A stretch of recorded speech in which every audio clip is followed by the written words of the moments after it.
The Jamaica Derby is the most prestigious of the 5 classics on the Jamaican racing calendar, and for the first time since 2018 we have a 16-horse field. 2018 we did have 16 horses when Drone Strike won at odds of 24-1. The Derby is at $7.5 million total purse, which makes it the 4th richest on the racing calendar after the Mute Mile, the Bruce on the Loose and the Diamond Mile. And here's the field for us.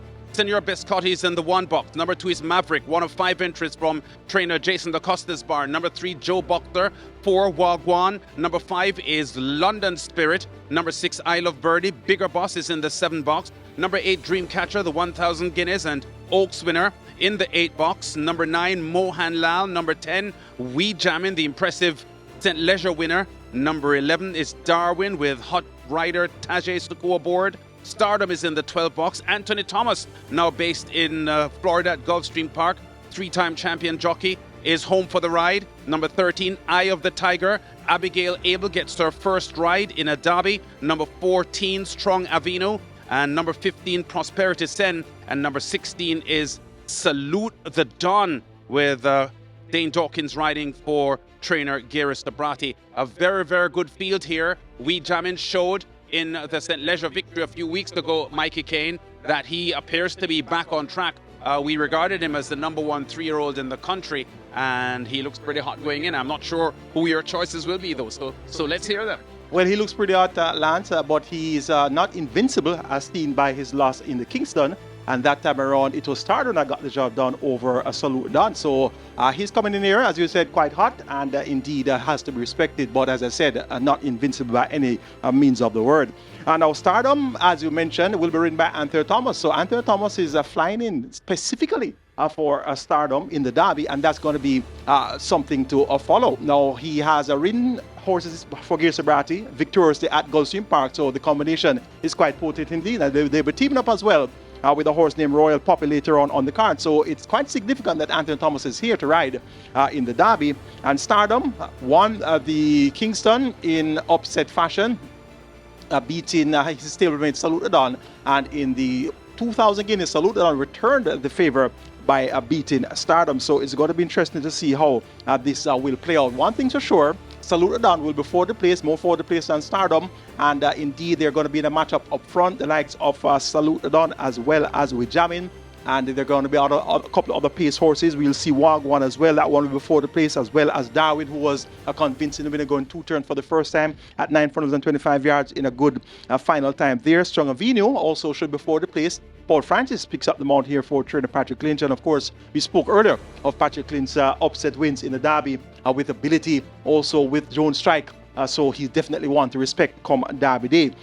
This should see Stardom getting a strong pace to chase. He's a full brother to a former Derby winner, Calculus, and that bloodline really is rich for the Derby, and I'm going to take a Stardom to come out on top here after a grueling pace which will be set by We Jammin' and Salute the Dawn and the other pace horses that are going to be up front. So I'm taking Stardom on top of We Jammin', then Salute the Dawn, and Dreamcatcher. Dreamcatcher won the Oaks in 2:07 and 4/5 of a second, which is a faster time than was run in the Ledger. The Ledger was run in 2:08.4, so she did a full second faster than the Colts did in the Ledger. That was her first attempt among Colts. She was beaten 5th by 10 lengths. So based on the time coming out of the 1,000 guineas versus the time coming out of the 2,000 guineas, she was expected to be 9 lengths in arrears to the Colts and Gellin. She was the lone filly in the Ledger, going up against 12 Colts, and she was in 5th at the finish. So ran well enough to do herself proud. The final time there, 2:08 and 4/5 of a second,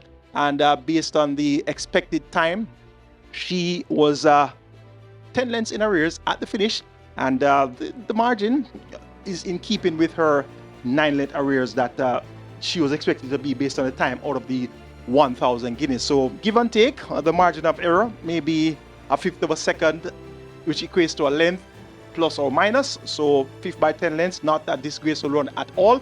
And 2:74 final time for the Oaks, which is a second faster than the Ledger. This Dreamcatcher with Shaheem Gordon is due the world of respect. So still looking for the Oaks Derby double, and she's going to be my 4th choice. So I'm taking 12, 10, 16, and 8 as my order of preference, and that's going to be Stardom to get the better of We Jammin', then Salute the Dawn, and Dreamcatcher. Well, it's not often that we have completely different picks. But today touches on that, Mike, because I do respect the horses that you've put in.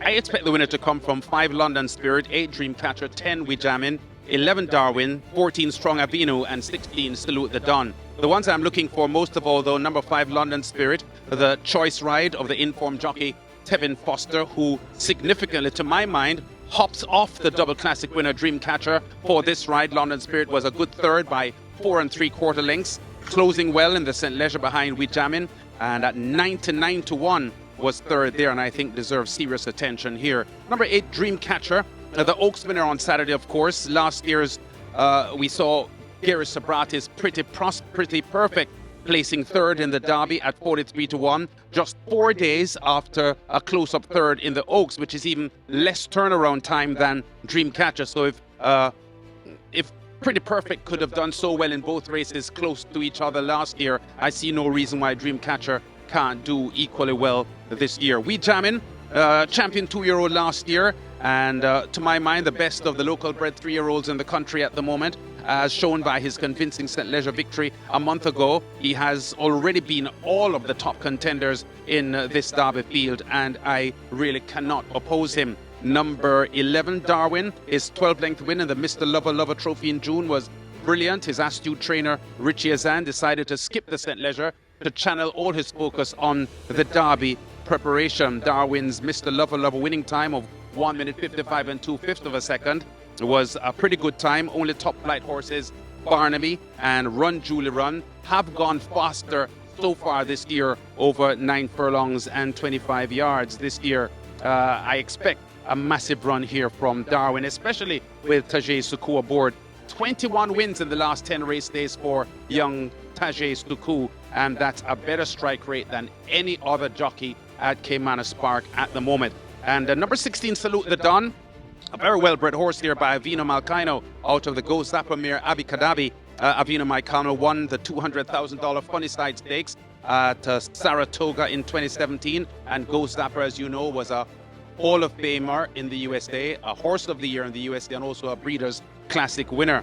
Only We Jammin' was better than he was in the St. Leger, and that is significant, even though I don't think Salute the Don will genuinely enjoy 12 furlongs. So since the Derby was switched in 2020 from being the final leg of the Triple Crown instead of the St. Leger, 2 horses have done that double. That would be Calculus in 2021 and I Dream Again last year. And I expect We Jammin' to join that list now. No favorite has won the Derby, though, since Calculus did 5 years ago. But I'm taking We Jammin' to break that trend. So where I expect him to continue one of the trends, I expect him to break that trend there. So We Jammin' is my selection to win ahead of Darwin and London Spirit. And my number 4 selection is Salute the Don. The outstanding Gulfstream Park race caller Pete Aiello has sent his picks in. Let's hear what Pete has to say. Thanks very much, Lance. The key to the Jamaica Derby year in and year out is stamina. Who's going to get the trip? For me, I don't think Salute the Don's going to get the trip. So if Salute the Don's not going to get the trip, I have to go with Dreamcatcher. Other horses I think will stay the distance include Stardom, We Jammin', and Darwin. At the end of the day, Dreamcatcher, aside from arguably having the best resume going into the race, definitely has the stamina to stay the trip. I think that's going to be the difference maker. I'm going for Dreamcatcher over Stardom and We Jammin'. Back to you, Lance. Yeah, Pete, always good getting the contributions from Pete Aiello, the outstanding Gulfstream Park race caller. And I guess, Mike, he's just as excited about the Derby as we are. Most definitely. Grueling distance, 2,400 meters, maximum field of 16. The best native bred 3-year-olds in the land. And of course, important to note that there's a lone filly by the name of Dreamcatcher. She won the Oaks on Saturday, so she's going to be trying to take the Oaks Derby double, and Shane Gordon has a big assignment there as Tevin Foster hops off to go on London Spirit. So a lot's happening here for this 106th run of the Jamaica Derby. So I'm going for Stardom, who was sent off the 2-1 favorite in the Ledger, and he didn't deliver, so I'm hoping that he can bounce back. He's a full brother to Calculus, former Derby winner, so looking forward to that big time performance with Anthony Thomas flying into ride. Well, as you all heard, I have We Jammin', and we'll see what happens next.